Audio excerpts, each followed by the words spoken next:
반갑습니다. 이슈 땅꾼 강성모입니다. 오늘도 이야기를 시작해 보도록 하겠습니다. 드디어 아이폰 11이 출시가 되었습니다. 출시되면서부터 폭풍을 일으켰던 갤럭시 폴드가 있었고요. 그리고 인피니티 5 디스플레이의 진화, 그리고 여러가지 추가 기술을 선보여서 호평을 받으며 아직도 흔항 중인 갤럭시 노트 10 등 현재 모바일 기기에서 삼성에 마땅한 대항마가 떠오르고 있지 않은 상황이죠. 그런 상황에 아이폰 11의 등장은 앞으로 펼쳐질 스마트폰 시장의 경쟁 상황을 더욱 재미있게 관전할 수 있는 빅 이벤트라고 할 수가 있겠습니다. 그런데 신형 아이폰의 등장에도 불구하고 이 삼성의 갤럭시 시리즈의 인기는 지속될 것으로 보입니다. 왜냐하면 신형 아이폰의 혁신을 기대했던 아이폰 유저들의 기대를 전혀 충족시키지 못했다라고 하는 평가가 지배적이기 때문입니다. 소비자들의 의견은 다음과 같습니다. 애플은 매너리즘에 빠졌다. 신념이 깃들어 있던 작품은 어디로 갔는가. 가격도 야금야금 올리더니 저항선에 부딪히자 이제야 어쩔 수 없이 내렸다. 디자인적 측면에서도 노치 디자인을 비롯해 크게 변한 것이 없다. 인덕션. 기대감이 떨어진다. 이렇게 혹평이 난무하는 가운데에서도 긍정적인 반응을 보이는 사람들도 눈에 띄었는데요. 이른바 뇌이징이 완료되었다 라고 하는 반응입니다. 뇌이징이 완료되었다. 색감이 너무나도 마음에 든다 라고 하는 의견도 있었습니다. 그렇지만 예상외로 호평은 적고 혹평이 난무하는 상황입니다. 갤럭시 노트 10이 나왔을 때의 반응과 비교한다면 호평보다는 혹평이 더 많은 것 같아서 안타까운 상황인데요. 저는 이번 영상에서 갤럭시 노트 10과 아이폰 11의 성능 및 스펙을 비교하면서 과연 아이폰은 욕먹어 마땅한 졸작인가, 그래도 삼성과 한판 붙어볼 만한 대항마인가 한번 비교하면서 알아보는 시간을 갖고자 합니다. 첫 번째로 살펴보아야 될 것은 S펜의 여부입니다. 갤럭시 노트의 가장 큰 특징은 바로 S펜이죠. 노트 시리즈가 처음 출시됐을 때부터 강조했던 노트 시리즈의 아이덴티티, 바로 필기가 가능한 펜의 탑재였습니다. 아이폰의 등장으로 스마트폰의 세상이 열린 이후 삼성의 갤럭시가 아이폰의 대항마로 등장하면서 그야말로 세계는 스마트폰 대전이 열리게 되었습니다. 그렇게 몇 년간 급속도로 성장하던 스마트폰 시장이 성숙 단계에 이르르고, 그리고 정체 단계에 이르르면서 소비자들이 혁신과 변화를 요구하게 됩니다. 그러한 요구에 부응으로 출시된 시리즈가 바로 노트였죠. 노트의 가장 큰 특징은 바로 필기를 할 수 있는 아날로그 감성의 스마트폰이었습니다. 노트 시리즈는 나오자마자 선풍적 인기를 구가했고, 물론 노트 7의 배터리 폭발 이슈가 있긴 했지만 그 이후 승승장구하면서 올해 10번째 시리즈를 출시하기에 이르렀습니다.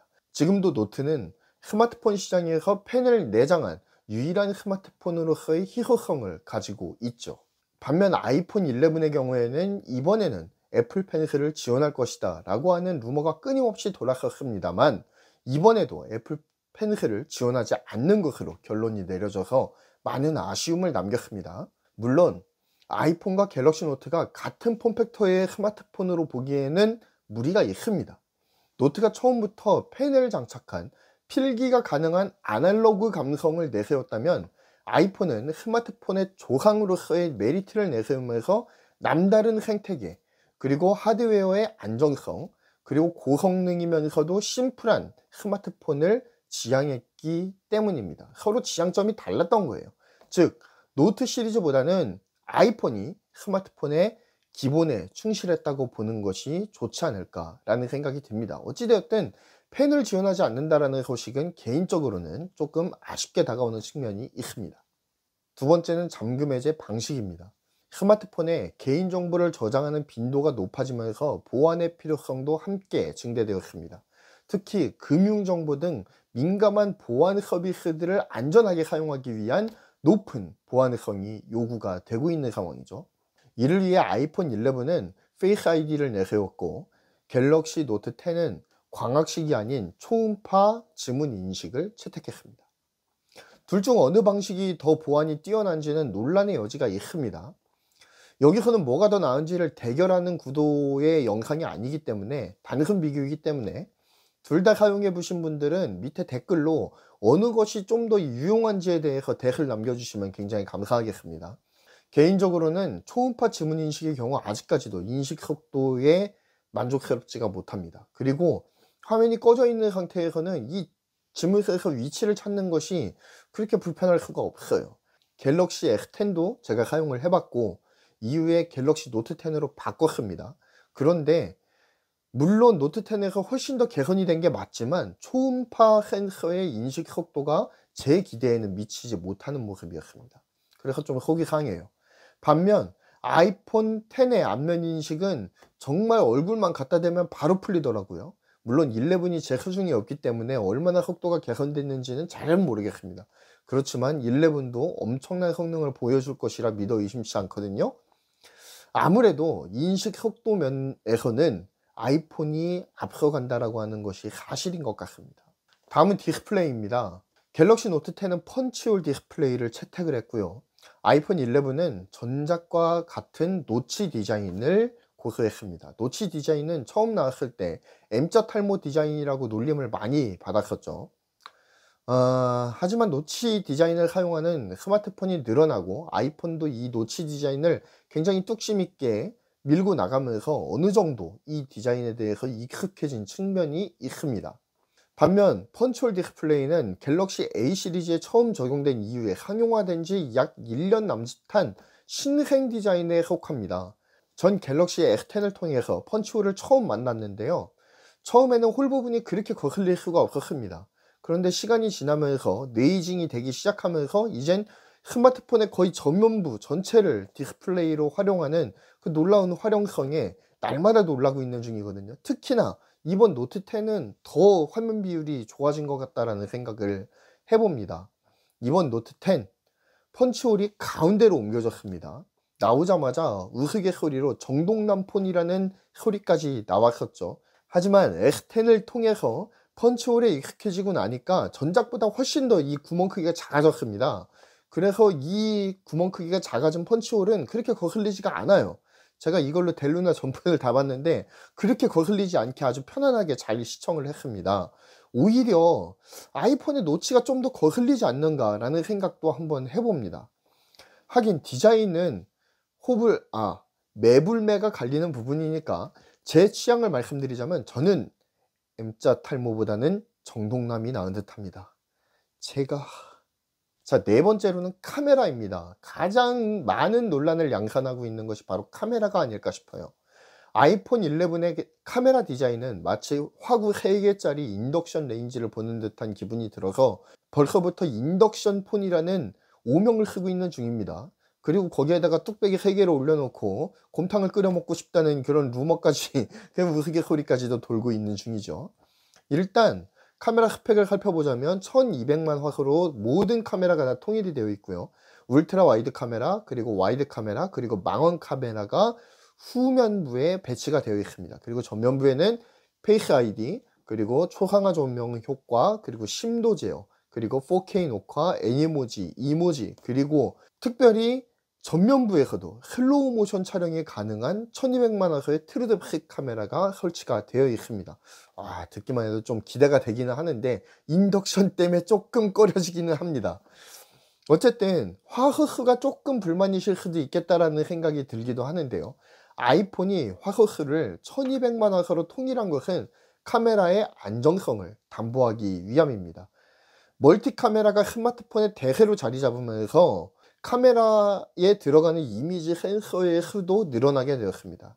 그런데 이거를 한 회사 걸로 통일을 시킨다든지 아니면은 동일한 제품으로 넣을 수가 없죠. 왜냐하면 각 카메라마다 하는 그 역할이 다르기 때문입니다. 어찌됐든 이 이미지 센서를 통일하지 못해요. 그 결과 어떤 일이 생깁니까? 카메라별로 색감이나 질감 차이가 있다는 것이 어쩔 수 없는 한계점으로 다가오게 되었습니다.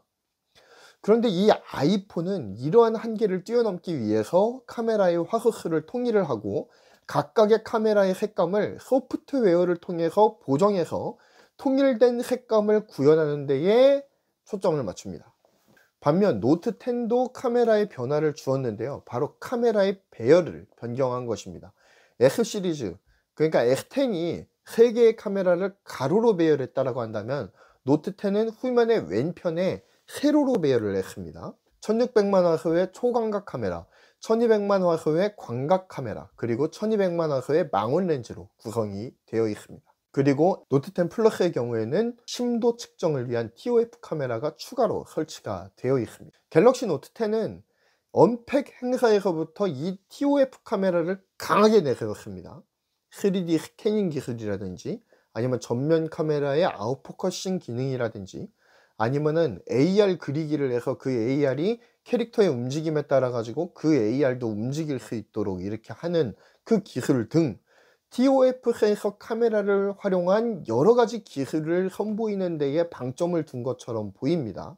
즉 아이폰 카메라가 카메라 본연의 역할에 충실하고 그를 바탕으로 해서 여러 가지 기능들을 버무렸다라고 한다면 노트 10의 경우에는 TOF 카메라를 내세운 신기술과 카메라의 접목에 포커스를 두었다라고 할 수 있겠습니다. 그리고 이러한 카메라 성능에 대한 평가는 시청자 여러분들이 알아서 판단하시면 되겠습니다. 마지막 5번째는 배터리의 용량 및 수량을 정리해 보도록 하겠습니다. 카메라만큼이나 여러분들이 관심을 가지실 대목이 바로 이 배터리 부분일 것 같습니다. 아이폰 유저들이 가장 실망하는 부분이 바로 이 부분이 아닐까라는 생각이 들기도 하는데요. 또한 가장 만족스러워할 부분도 이 부분이 되지 않을까라는 생각이 듭니다. 뭔가 앞이 뒤가 잘 맞지 않는 부분입니다. 그런데 제가 설명하는 것들을 한번 들어보시면은 어쩌면은 크게 납득하실 수도 있겠다라는 생각도 들거든요. 자, 일단 갤럭시 노트가 3500mAh, 그리고 노트 플러스가 4300mAh라는 사실은 여러분들이 이미 다 알고 계시죠. 제가 바로 4300mAh짜리 노트 10 플러스를 사용하고 있습니다. 일단은 배터리 용량에 대해서는 상당히 만족하고 있는 중이긴 합니다. 그런데 X10보다 좀 빨리 닿는다라는 느낌이 좀 들기도 해요. 어쨌든 노트 플러스에서도 그렇고 노트 10도 그렇고 25W 고속 충전기를 기본으로 제공합니다. 그리고 45W 충전기를 별도로 구매할 수 있어서 아주 큰 반향을 일으킨 바가 있죠. 일단 아이폰 11은 이번에도 USB 타입C가 아닙니다. 라이트닝 포트를 그대로 사용해요. 이것도 굉장히 실망스러운 부분 중에 하나예요. 아이폰 유저들이 굉장히 좀 거세게 좀 반발을 했던 부분이기도 합니다. 많은 아이폰 유저들이 이것에 실망을 드러내고 있다는 것이죠. 그리고 충전기에 대한 부분도 여간 불만이 아닌데 18W 충전기를 기본으로 제공합니다. 그래서 갤노트와는 차이가 크죠. 그나마도 11 프로하고 프로 맥스 버전에서만 18W가 기본 제공이고 그냥 아이폰 11 버전에서는 기존 충전기가 그대로 번들로 들어가요. 이거는 왜 이렇게 다운그레이드를 시켰는지 잘 이해가 가지 않는데 어찌됐든 그렇습니다. 18W 충전기는 별도 구매예요. 굉장히 불편한 부분이죠. 갤럭시 S10이 기본 충전 15W를 넣어줬다가 정말로 큰 실망감을 안겨줬지 않습니까? 그런데 그것과는 비교할 수 없을 만큼의 충격으로 다가오는 것 같아요. 다만 여러분, 충전기 용량이라든지 충전 속도가 적다고 실망하셨다면 이제는 조금은 안도의 한숨을 내쉬셔도 괜찮을 것 같습니다. 바로 아이폰에 탑재되는 A13 바이오닉 칩의 성능이 워낙 좋아서 전작 대비 아이폰 11 모델의 경우에 10R에 1시간 정도 더 사용할 수가 있고요. 그리고 11 프로와 11 프로 맥스 버전은 전작 10S에 약 4시간에서 5시간 정도의 배터리 타임을 더 길게 사용할 수 있도록 프로세스가 획기적으로 개선이 되었다고 합니다. 와, 이 획기적인 배터리 타임 증대 정말 놀랍지 않습니까? 무려 4시간에서 5시간이나 늘어났으니 말입니다. 다만 여러 유튜버 및 블로거들이 직접 실험한 결과 아이폰 XS의 배터리 지속 시간이 10시간이 채 되지 않았던 것을 살피자면 그리 길지 않은 런타임이 될 것이다 라는 생각이 들기도 합니다.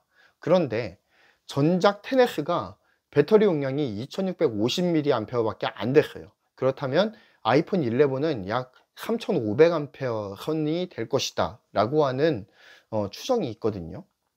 갤럭시 노트 10 플러스가 4300mAh라는 것을 감안한다면 배터리 용량이 커졌음에도 불구하고 용량이 꽤 적어 보이는 것이 사실입니다. 하지만 그 적은 용량으로 10시간이 넘어가도록 사용이 가능하다고 하는 것은 그만큼 아이폰의 CPU 최적화가 잘 되어 있다고 하는 반증이겠죠. 반면 노트 10의 경우 이번에 7나노 공정으로 제작된 엑시노스 9825가 탑재가 되었다라고 하는 것 우리들이 너무나도 잘 알고 있죠. 그래서 배터리 효율이 많이 개선됐다라고 이야기를 하지만 아무래도 배터리를 잡아먹는 하마 5G 네트워크라는 것이 변수예요.